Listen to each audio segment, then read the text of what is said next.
नमामि छात्राः। चतुर्थः पाठः पर्यावरण रक्षणम्।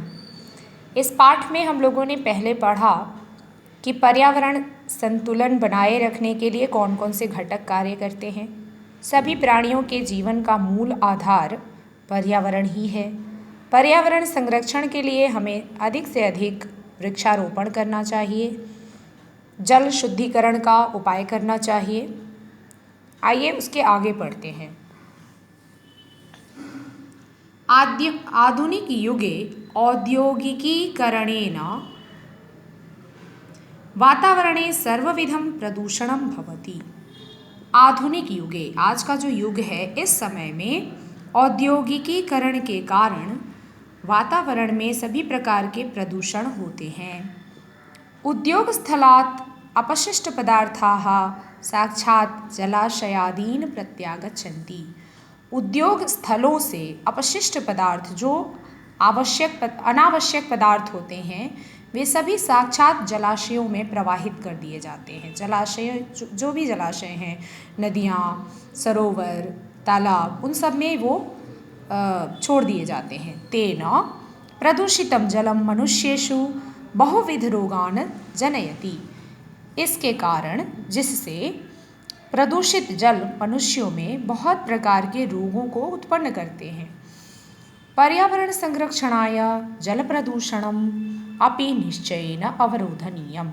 पर्यावरण संरक्षण के लिए जल प्रदूषण भी निश्चित रूप से अवरोधनीयम अर्थात अवरोध करना चाहिए, रोकना चाहिए। पर्यावरण संरक्षण के लिए जल प्रदूषण को भी निश्चित रूप से रोकना चाहिए। वस्तुतः प्रदूषण निवारणेन एव पर्यावरण संरक्षणं भवति।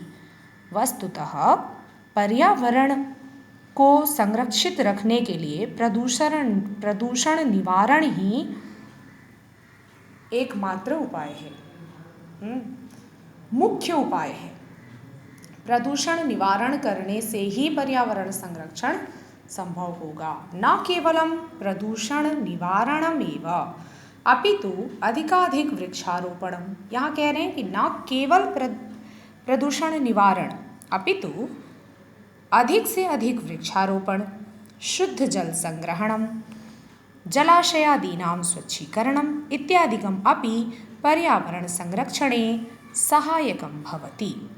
न केवल प्रदूषण निवारण करना ही, अपितु अधिक से अधिक वृक्षारोपण करना, शुद्ध जल संग्रहण करना, जलाशयादि नाम अर्थात जलाशय जितने भी हैं, नदी, सरोवर, तालाब, कूप, कुआं, इन सभी का स्वच्छीकरण करना समय समय पर इत्यादि भी पर्यावरण संरक्षण के लिए सहायक होते हैं। तो हमें और मुख्य मुख्य क्या क्या कार्य करना है पर्यावरण संरक्षण के लिए? अधिक से अधिक वृक्ष लगाना है, जल संग्रहण करना है, शुद्ध जल संग्रहण करना है, जलाशयों की स्वच्छता का भी ध्यान रखना है। ये सभी जो कार्य हैं, इनके द्वारा ही पर्यावरण संरक्षण संभव हो सकेगा।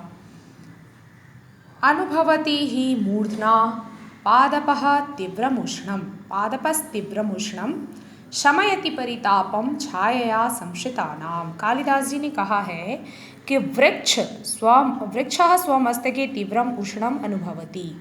वृक्ष अपने माथे पर, अपने मस्तक पर तीव्र उष्णता का अनुभव करता है, किंतु निज छायया तस्य अधः आश्रितानां तापम हरति। किंतु अपनी छाया से, अपनी छाया के द्वारा उसके नीचे आए हुए, आश्रय लिए हुए पथिकों का वह ताप हर लेता है।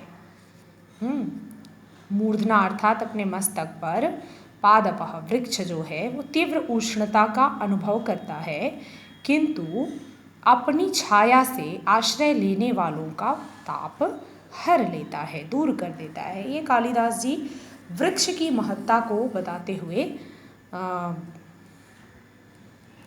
इस श्लोक को बताते हैं, इस श्लोक को कहते हैं। और आपने पहले भी एक श्लोक पढ़ा था, उसमें भी वृक्ष के महत्ता को बताया गया है। तो वृक्ष कितना महत्वपूर्ण स्थान रखता है हमारे जीवन में, ये तो हम सभी जानते हैं। अतः हमें अधिक से अधिक वृक्षारोपण करना चाहिए। जल शुद्धिकरण का उपाय हमेशा करते रहना चाहिए। समय समय पर सभी जलाशयों की स्वच्छता का भी उत्तरदायित्व हमें लेना चाहिए, है ना। इन सब के द्वारा प्रदूषण निवारण होगा और पर्यावरण संरक्षण संभव हो सकेगा। यहाँ जो शब्दार्थ दिया है बच्चों, उसे आप पढ़ लेंगे। हमने हर एक शब्द का अर्थ बताने का समुचित प्रयास किया है। फिर भी अगर कहीं पे आप लोगों को कोई भी शंका हो, संशय हो, तो आप लोग वो पूछ सकते हैं। आगे का जो प्रश्न उत्तर है वो हम अगले क्लिप में डिस्कस करेंगे। धन्यवाद।